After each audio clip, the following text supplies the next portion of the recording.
2 weeks ago, this photo was posted by the ACT Party on Twitter, and predictably, social media went ballistic, followed by the politicians.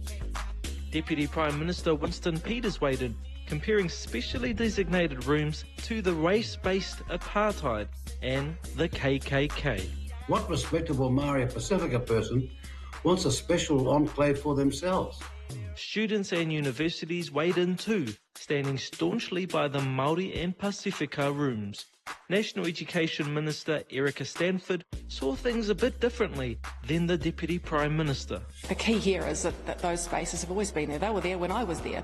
And I'm not sure that that is racial segregation, because I've been in those spaces myself back in the day. I mean, they were there 30 years ago. By the way, there are many rooms at universities. There are queer spaces, women's space, rooms for praying, and hundreds of clubs that celebrate culture and diversity. For the ACT Party, Parmjeet Parmar has been the lead spokesperson on the issues and has appeared on the platform News Talk ZB and wrote an opinion piece for the New Zealand Herald sharing her dislike of the Māori and Pasifika spaces.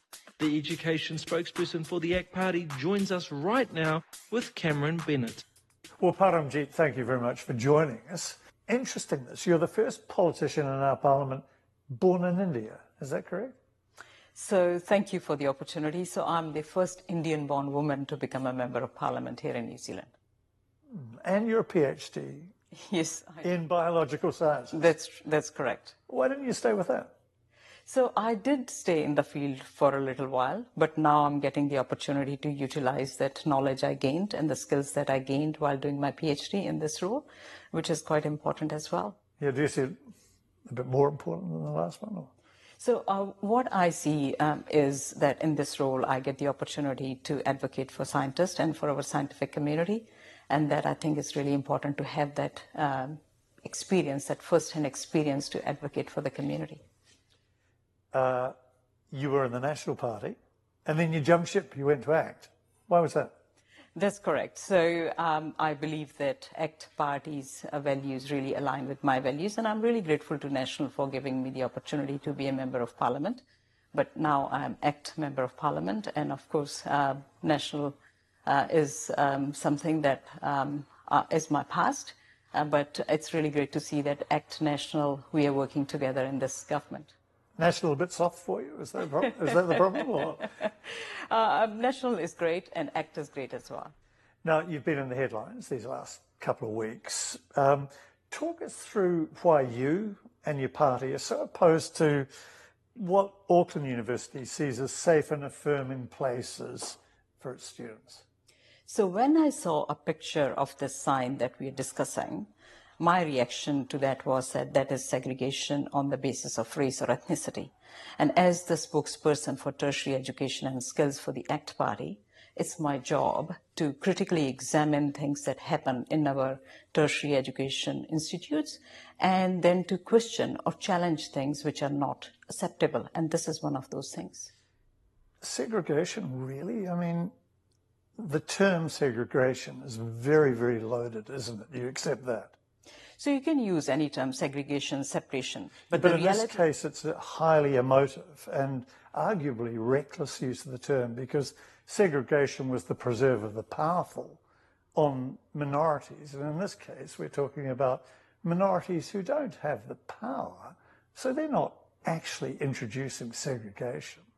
I don't agree with that, because, yeah, it is segregation on the basis, or separation if you want to use the term, but it is segregation on the basis of race. And that is what is wrong, because we have fought hard for a number of years for the values of inclusivity. And we need to stand firm on those values. And here what is happening is some students are excluded on the basis of their race, or I can say that, yep, some students are in that group on the basis of their race. Other students are excluded to be part of that group. Because the ultimate goal of students going to university is, of course, to learn, to share ideas, to share experiences, and also it gives them the opportunity to understand other cultures, because we are such a multicultural country. And by isolating these students from other students, we are sending lots of negative messages. Did you rub shoulders with Māori when you were at university? Did you have much to do with Māori students? I mean, I worked with, when I was doing my PhD and then did my postdoc, I worked with people of, various ethnicities. But at the university, did you have many dealings with? At the university, we had some people in the staff, because for me, I don't look at people's gender or race. It's about the thinking that people bring. And when people go to university, students go to university, what I would like to see is that these students are prepared well for their future. And once they have finished their degree, they will be working with people, those who will come from all walks of life, like you, Cameron, and me, from very different ethnicities, working together. That is the reality of this world, and I would like to see that students are prepared for that. I get that in the big picture sense, but Parmjeet, I mean, really we're talking about a beat up here, aren't we? This is not a major thing, but you've jumped in on it. It's not a big deal really, is it? I don't agree. It's a big deal. The university has safe spaces. It has safe spaces. It has queer spaces, women's spaces, parent spaces, breastfeeding rooms, post-grad lounges. Separate spaces are nothing new at the university. So this space is on the basis of students' race. And what disturbs me is that what I've heard is the suggestion that for Māori and Pasifika students to succeed, somehow they need to be isolated from non-Māori and non-Pasifika. And that, in my view, sends negative messages at so many different levels. I've heard this message from you, but in reality, is this what we're talking about? Is it race, or is it just culture? Is it just like hanging out with like sometimes? So nobody is stopping students from hanging out with other students, those who may be of a similar culture, those who speak the same language, those who have come from, similar kind of backgrounds. They can form those friendship groups by themselves. But when there is a sign saying that this space is designated for Māori and Pasifika students, what you're doing is you're excluding other people from getting in that space. So this can happen anyway. But who, other than belligerents, really, want to invade the special space for, say, breastfeeding women or people who identify as queer? Who other than a belligerent, wants to do that? So that is a separate issue. But when there is anything that happens on the basis of race, why is it different? People's Race sexual and gender? orientation, I think we need to really carefully look into that, because that means the campuses are not inclusive. What we want to see is that all campuses are welcoming of students, those who come from so many different racial backgrounds, those who, have different sexual orientations. If we start separating them, what we are doing is we are creating that culture of fear. We are also creating that sense of otherness rather than that sense of community, and that. Also enforcing stereotypes. I get where you're going with this, but I can't help thinking as well, this seems such an extreme interpretation, because we're talking not exclusive spaces. We're not talking about groups spending their entire time in one little safe space. It's a space that they have on occasion to be together, to culturally engage with one another. What's the problem with that? So then why have them? So no point having those separate spaces then, because students get the opportunity to, be friends with whoever they like, and they can sit anywhere they like on the campus with other students, those who they like to be friends with. So why have this separate space? That is the problem, because this separate space is based on students' race.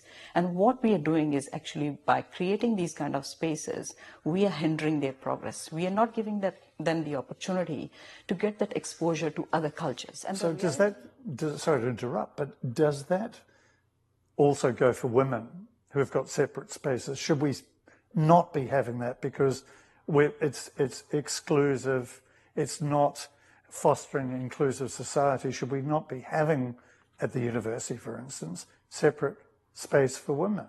So I reject that comparison. So when it comes to men and women, it's completely different.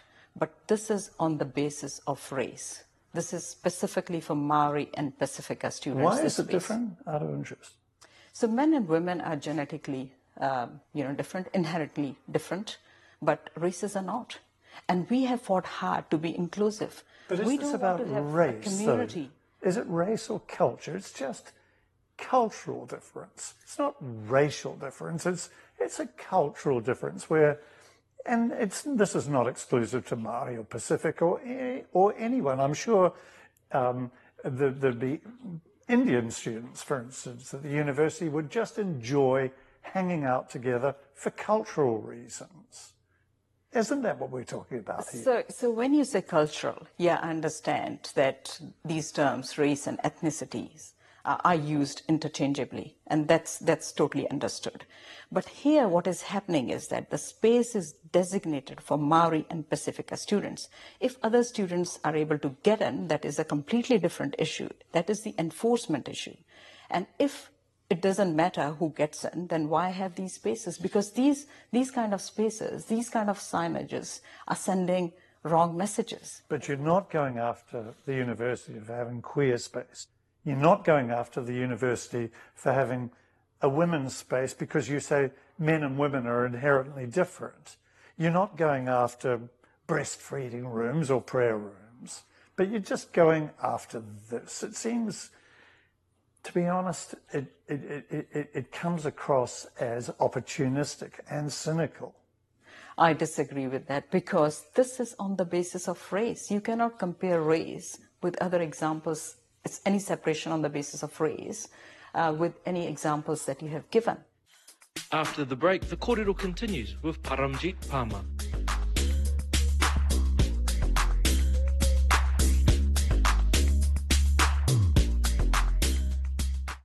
The Deputy Prime Minister, Winston Peters, has likened the situation to the Ku Klux Klan and apartheid. Do you agree with that? So people have different ways of expressing their thoughts, and I have expressed the way I wanted it to be expressed. No, but would you use Ku Klux Klan, for instance? So I have expressed it the way I wanted to express. This is segregation on the basis of race. Which is apartheid, so right? People use different terms to express themselves. So that is for the Deputy Prime Minister to explain. But can I just go back to this? What you are talking about is apartheid.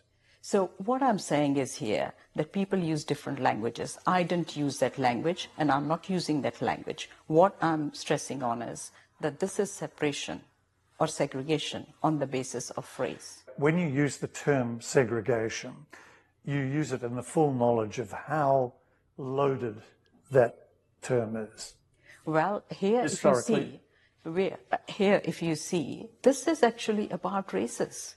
It is about races. It creates that, perception that somehow there is something that is special about these spaces. Only Māori and Pasifika students can access these spaces, and it has this potential of creating that misunderstanding as well, that some students of some races are special than others. What we're looking at here really is a cynical exploitation, a beat-up by politicians, including yourself, of a situation that's not really a big thing.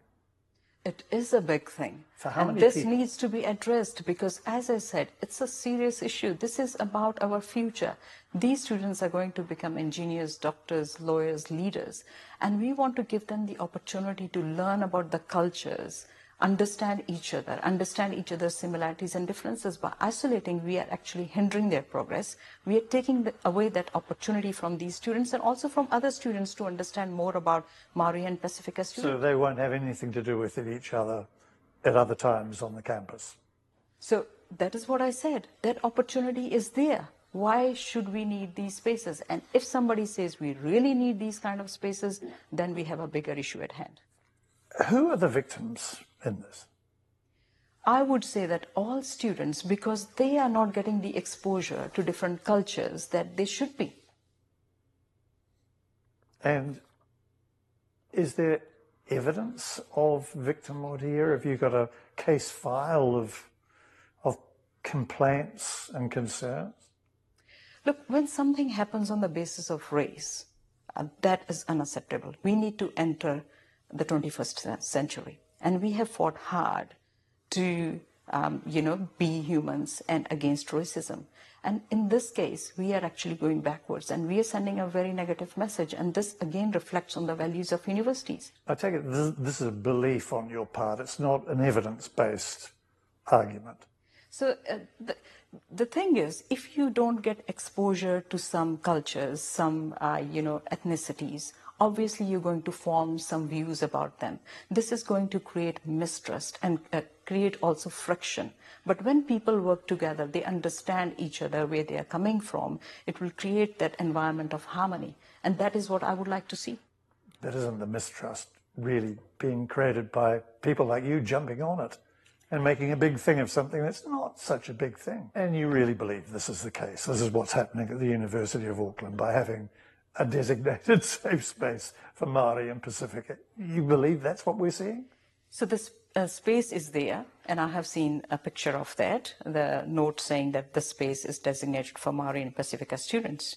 And obviously that opportunity is not there for students to get the level of exposure they would actually like, or I would like them to have. And if they were to present to you plenty of evidence to say they're getting exactly that exposure, you'd change your mind? So what's the point of having these spaces then? Remove them.